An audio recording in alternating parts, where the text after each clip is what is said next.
સુરતીઓની સુરક્ષા અને સલામતી માટે સતત 24 કલાક તત્પર રહેતી અને શહેરીજનોને નશા જેવી બદીમાંથી ઉગારતી સુરત પોલીસનું સુરત શહેર નાગરિક સમિતિ દ્વારા શૌર્ય સન્માન કરવામાં આવ્યું હતું। સુરત પોલીસ કમિશનરને એવોર્ડ આપવા યોજાયેલા કાર્યક્રમમાં ઉચ્ચ પોલીસ અધિકારીઓ હાજર રહેવા પામ્યા હતા।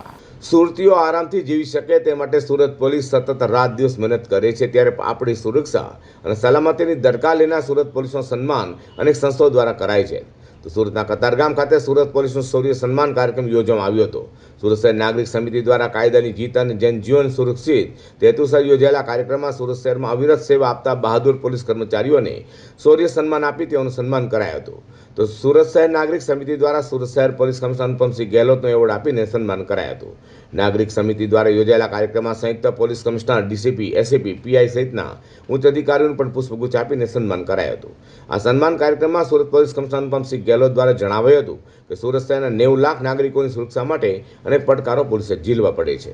વિજય માંગુકિયા, આજે કાયદાની જીત અને જનજીવન સુરક્ષિત થીમ પર જ્યારે પોલીસ કમિશનર સાહેબનું સન્માનનું આયોજન થઈ રહ્યું છે, ત્યારે મોટી સંખ્યાની અંદર લોકો ઉપસ્થિત રહ્યા છે અને મોટી સંખ્યામાં આ કતારગામ વિસ્તારમાં સુરત શહેરની સુરક્ષાને ચિંતા કરી અને જે લોકો પોતાની જે સુરક્ષાની વાત હોય ત્યારે પોલીસ કમિશનર સાહેબના સન્માન કાર્યક્રમની અંદર જ્યારે પધાર્યા છે, ત્યારે ઉત્સાહ અને ઉન્માદ અલગ કે સુરત શહેર માત્ર સુરક્ષિત નહીં પરંતુ રાજ્યના તમામ પોલીસ અધિકારીઓ આ દિશામાં કામ કરે અને દેશ સુરક્ષિત રહે એ રીતે પોલીસ કમિશનર સાહેબનું સન્માનનું આયોજન કરવામાં આવ્યું છે।